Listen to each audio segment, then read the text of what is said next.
Okay, welcome to the deep dive. Great to be here. So today we're jumping into the story of Moyosa Media. They were this creative tech studio, really interesting run for about a decade, but they closed down unexpectedly in 2025. Yeah, they were known for some really boundary-pushing stuffs, lots of immersive experiences. It's a, it's a fascinating look at adaptability, I think. Absolutely, and they had this kind of philosophy, right? Say yes first, then make it work. Exactly. That's sort of the core of what we want to unpack today, how that mindset really drove their innovation, let them punch above their weight, maybe, Yeah. and then, what ultimately happened. What were the factors behind the closure? Right. And we're basing this on a retrospective piece looking back at their whole 10-year journey. Yeah. So, okay, let's get into it. The Moyosa story, it actually kind of kicks off from the ashes of another company, right? Yeah. A 360-degree video pioneer. That's right. Back when Flash was, well, everywhere. And then Flash famously died. Oh, yeah, I remember that. Huge disruption. Totally. It forced everyone to rethink how you even deliver immersive stuff online. Suddenly, it was all about mobile apps. But Moyosa, or the team that became Moyosa, they saw this chaos, this shift. And jumped on it? Pretty much. Yeah. They rode that new 360 video wave as it hit YouTube, Facebook, basically turning a massive industry problem into their starting point. Smart.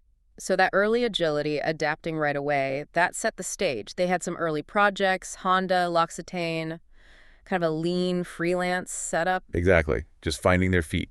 But then came a really big one, an Audi project. And that seems to be the real catalyst. Okay, so what changed there? Is that when the say yes thing really took hold? That seems to be it. And look, it wasn't just blind optimism. It was more like a calculated risk, I think. It forced them to learn incredibly fast. Built a culture of resourcefulness, maybe? Yeah, exactly. Like, okay, we don't know how to do this yet, but we'll figure it out. It turned not having experience into a reason to, well, get experience fast. That's when Moyosa officially became Moyosa. Right, and that led to some pretty audacious stuff, didn't it? Bluffing their way into big agency work and actually delivering. Oh, yeah. The standout example has to be the Skoda VR launch in Shanghai. Real-time VR. Wow. And they had like zero prior experience with the Unreal Engine need to build it. Seriously, how did they pull that off? Just Yeah. pure say yes energy. That and a team, designers, developers, tech artists who just weren't afraid to dive in deep and, make it work. They built these amazing online experiences, sure, but also physical That's stuff. cool. Like what? Like brand activations in airports, flyship stores. Yeah. Interactive games for Toblerone and Oreo at Schiphol Airport, for instance.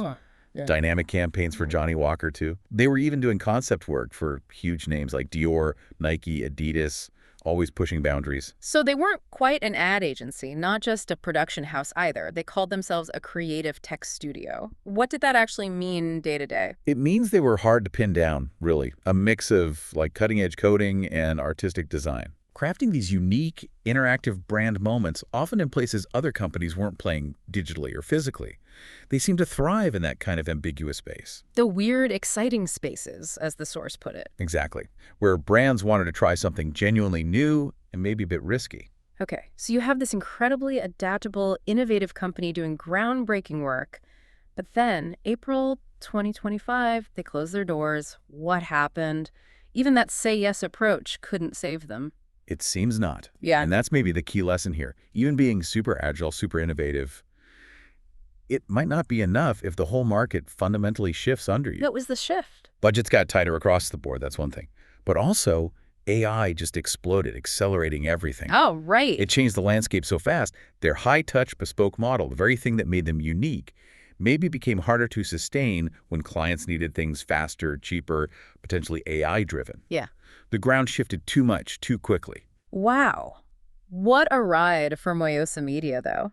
From that initial pivot after the Flash collapse, building this whole identity around say yes first. Yeah, creating some genuinely memorable stuff along the way. Definitely a legacy of doing things differently. It shows how far ingenuity can take you.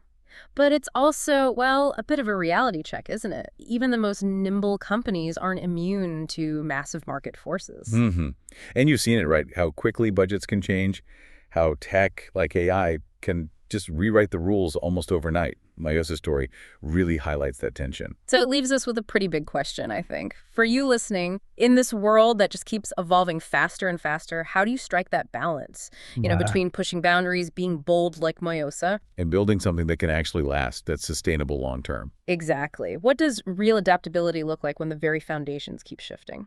Something to think about.